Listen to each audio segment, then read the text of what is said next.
Hi, welcome to the 4th Biennial Singapore Literature Festival in New York City. My name is Melinda, and I will be your virtual festival guide for the next few minutes. I'd like to invite you to relax and enjoy all the visuals and sounds that I'm about to share. The way I see it, this festival is about learning, exploring, and being present with our wonderful lineup of authors and speakers, engaging with the various topics that they wish to highlight through their work. Now, my job is to help you focus. I want to draw your attention to parts of the program that are particularly tingly, as we ASMR fans like to call it. Before we dive in, I'd like us to take 3 deep breaths together.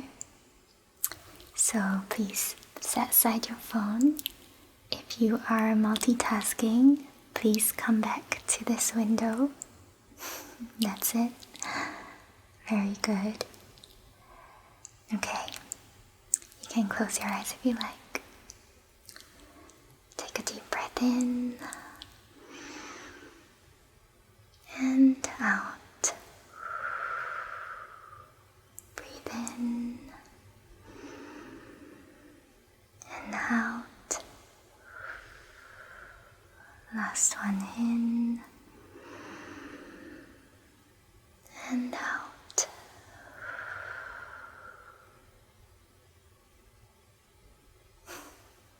Excellent.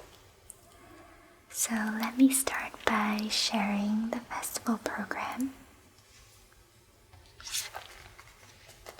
I've printed it out on some paper and card.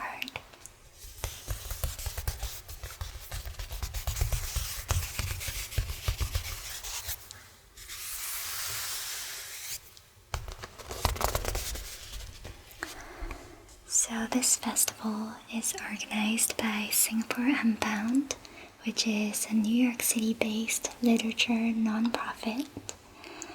And the goal of the festival is to bring together authors and audiences from America and Singapore to create conversations about literature and society.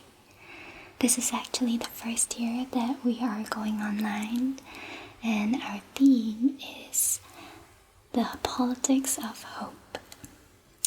This theme responds to the current fraught yet hopeful moment for social justice, human rights, and democracy. And it applies in Singapore, America, and all over the world. The festival spans 4 days, including the previews, which is today.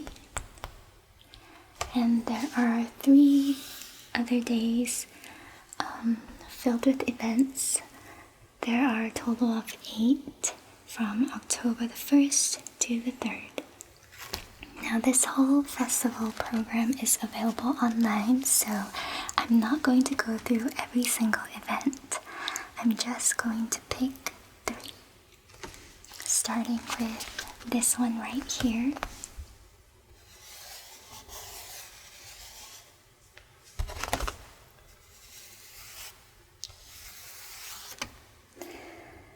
It's on Thursday, October the 1st, from 9:30 to 10:30 EST. It's called Launch of And the Walls Come Crumbling Down, Tanya Di Rosario and Leah Pievsna Samarasana. The event is moderated by Jee Leong Koh and co-presented by Books Actually. I happen to have a copy of Tanya's book right now.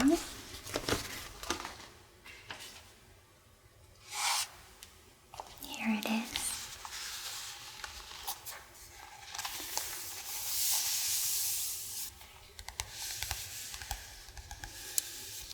The book is quite slim and comes with a smooth, velvety cover.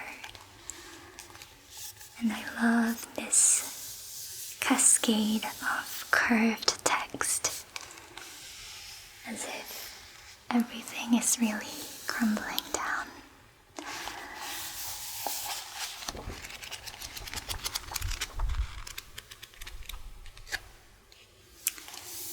We're going to zoom into this book right now.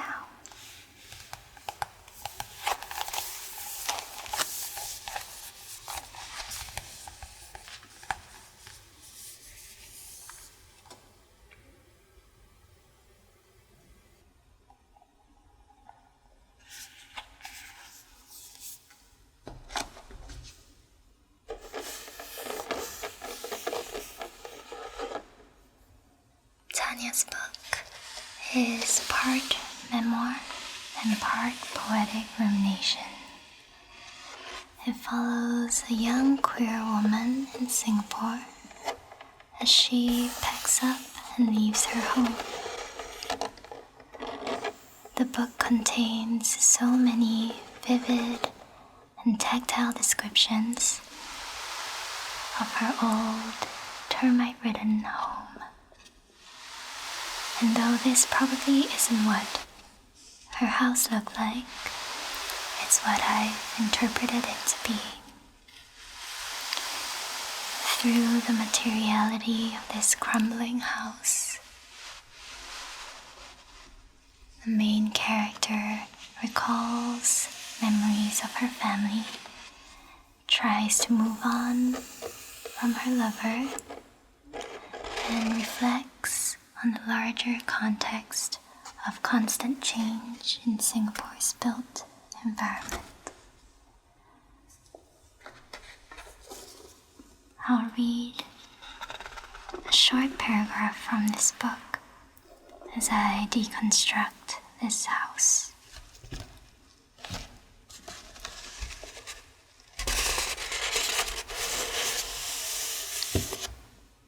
Meanwhile, I've placed the feet of our bed in containers of oil.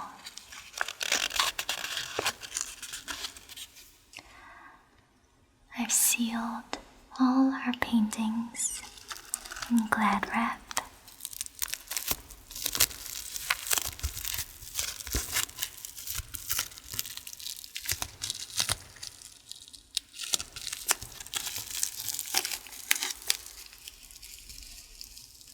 I've put all her clothes in polystyrene boxes,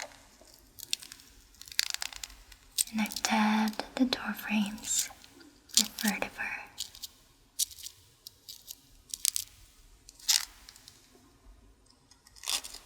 I'm surrounded by so much synthetic material that everywhere I turn, something squeaks.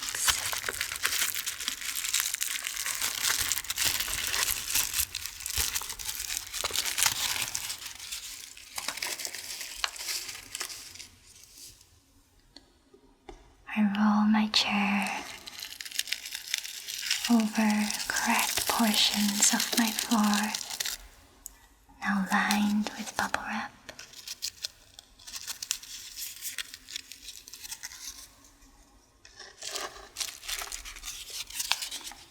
My life is going downhill in a series of mini explosions. Pop, pop, pop.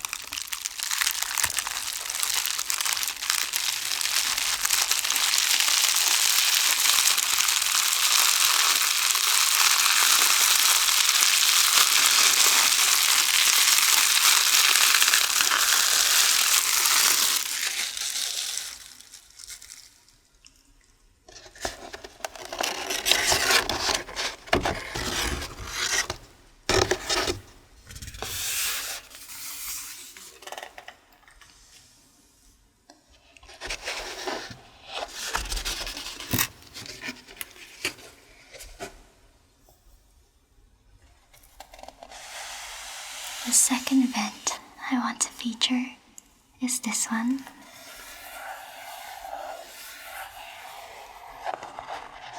Friday, October 2nd, 8 to 9 p.m. EST. political possibilities of the short story, Nurulaya Nurasid and Rico Villanueva Sissoko, moderated by Inez Tan and co-presented by the Southeast Asian Studies program at the University of California, Riverside.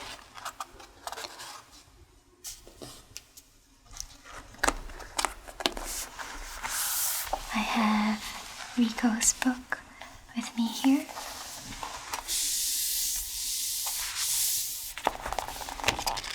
Let's go ahead and zoom in.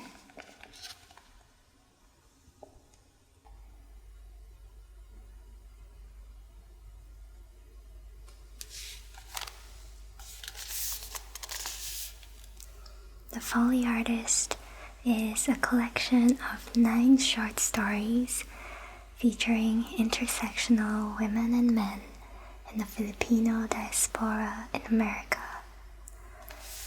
I found these stories to be really personal and complex, and it was really fun because some of the characters would travel across the different stories in the book.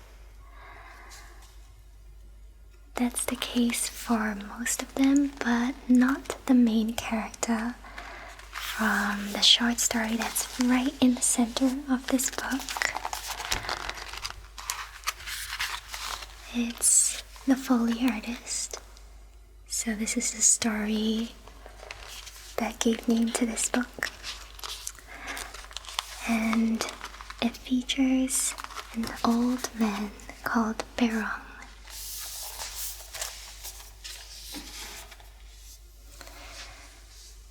Berong is an elderly man living alone above a pornography shop. And as the story begins, we very quickly realize that he's no longer in his prime. In fact, it's gotten to a point where he's starting to feel like human interactions are a bit frustrating. There's a very strong sense of disconnect between his world and what he notices around him versus what other people in society can see. The funny thing is that because Berong used to be a Foley artist for the film industry, he maintained a keen sense of hearing, and throughout his story there are all these little moments where he picks up on that despite all the frustration and difficulty with humans. He'll notice the way a paper sounds as it slides across the counter, or he'll notice the sound of telephone buttons being pressed, and it's always super tactile. And this really also aligns with how I approach making ASMR. It's all about the small sounds and textures in our everyday life. So I want to give you a demonstration in the spirit of Berong's character, just noticing all these sounds and also showing you some of the Foley props that ASMR tends to use. Let's begin. So I'd like you to imagine that you just got home after a long day. It's cold, it's winter outside, and you put down all your things. You go to your favorite couch and you just lay down. It's a leather couch. And as you sit, you hear the cushion compress.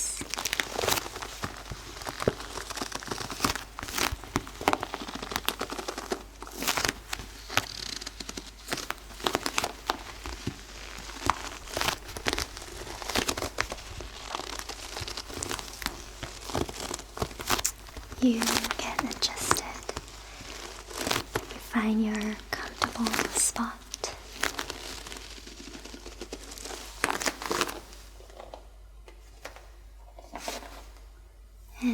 your partner comes along with a cup of tea. It comes in a glass, your favorite mug perhaps.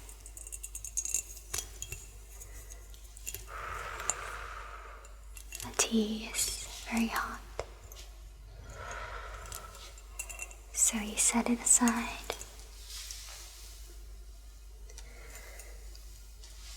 Your partner offers to give you a head massage. They very gently swipe away the hair from your face.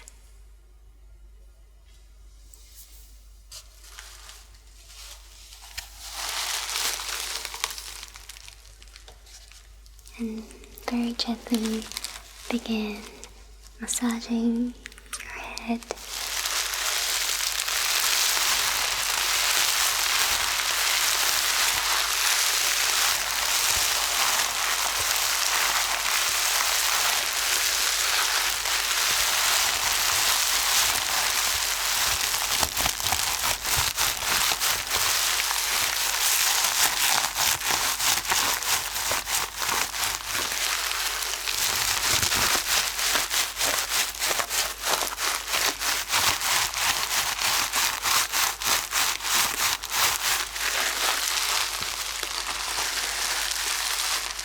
As you begin to relax, you notice the sound of the fireplace in your living room.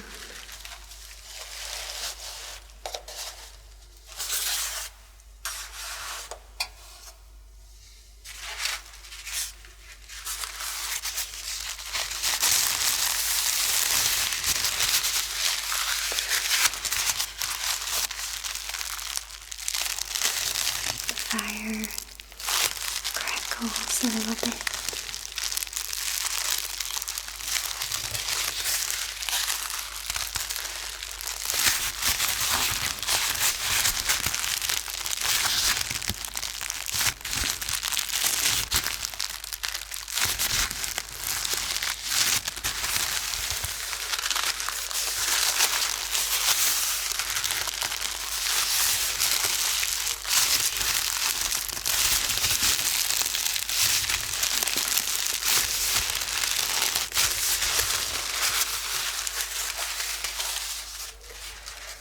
As you slowly drift off, you begin to go into a dream state.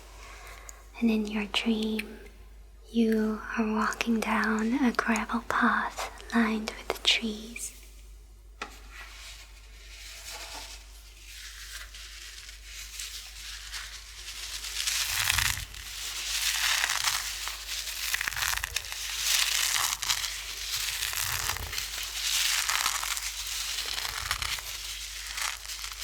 As you walk, you begin to notice something orange on the floor just ahead. You continue walking towards it and decide to pick it up.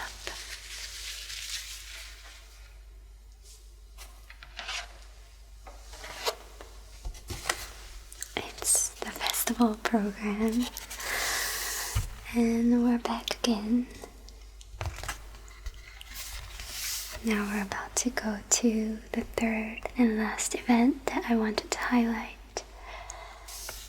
It's this one here. This event takes place on Friday, October the 2nd, 9:30 to 10:30 EST. Celebrity and Celebration, Melinda Lauw and Paula Mendoza, moderated by Diane Josephowitz and co-presented by Asia Society. Both of these authors will be reading to you and having a discussion. Today though, I have one book from Paula Mendoza.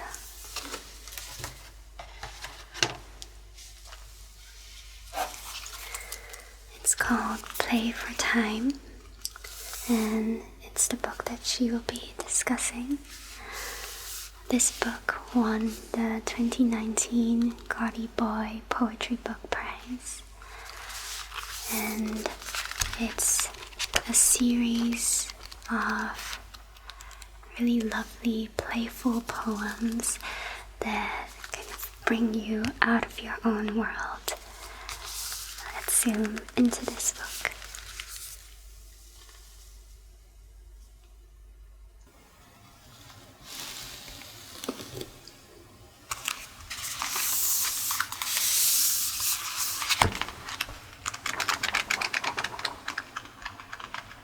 Which one should I choose?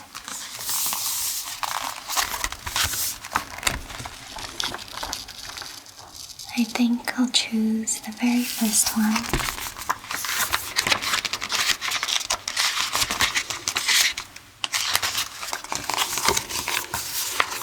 This one is called Spell.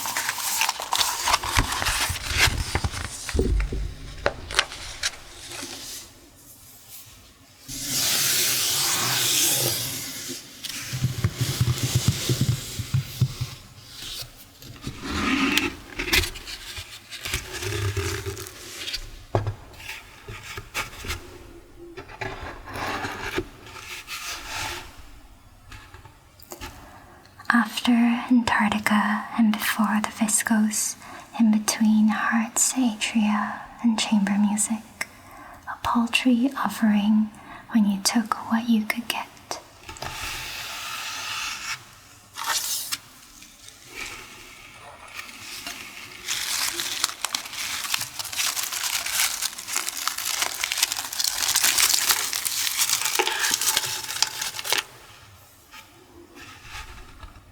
Forces unseen, rhubarbed crenellations. The note read, "Ship her back to mother."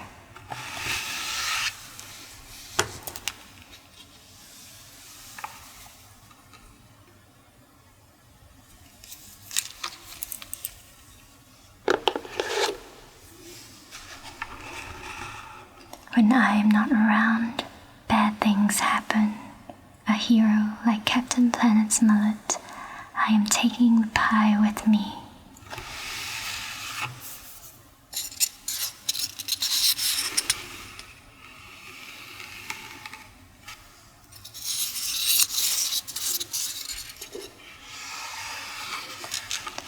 I unsettle it. Some mornings a Bacchus and other nights Verushka in the bed on fire.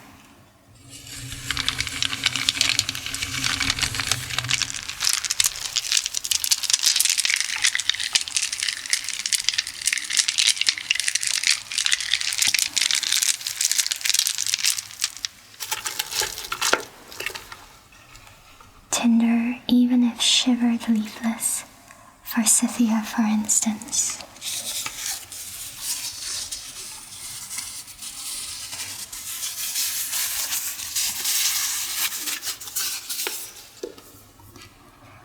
In my net are Numa, I pin onto tiny satin pillows, Iridas you're dead.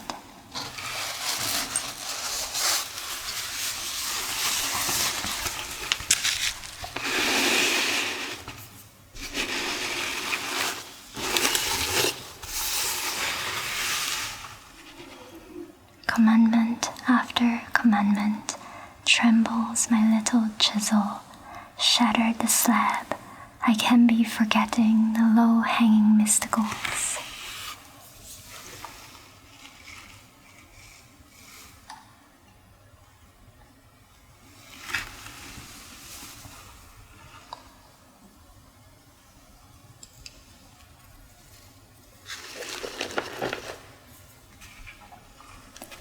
Salamandrine or begotten, I shimmy onto my hind hooves, come time be stood.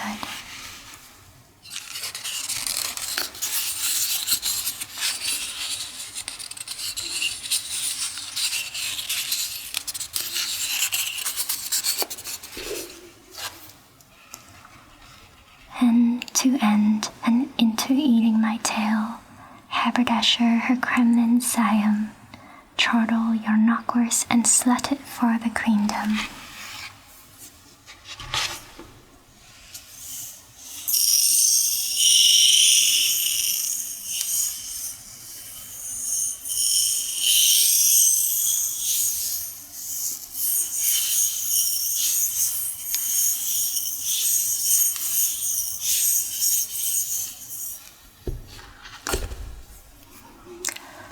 Helsinki gone down singing Megadeth, mourners hum accompaniment, mostly free jazz and coke jingles.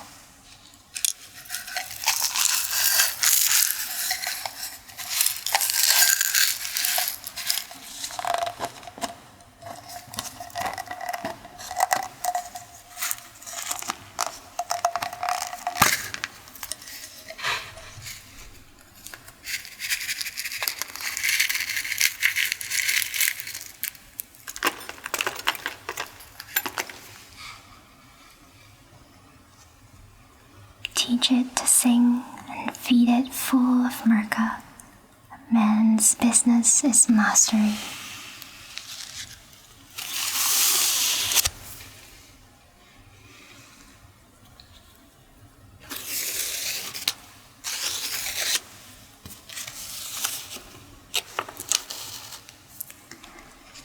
Now the spell is complete. With all my mystical powers, I bless you with curiosity, empathy, and wisdom as you navigate the festival ahead. Here. Use this as your personal spellbook, and I'll see you very soon in October. Until then, be well.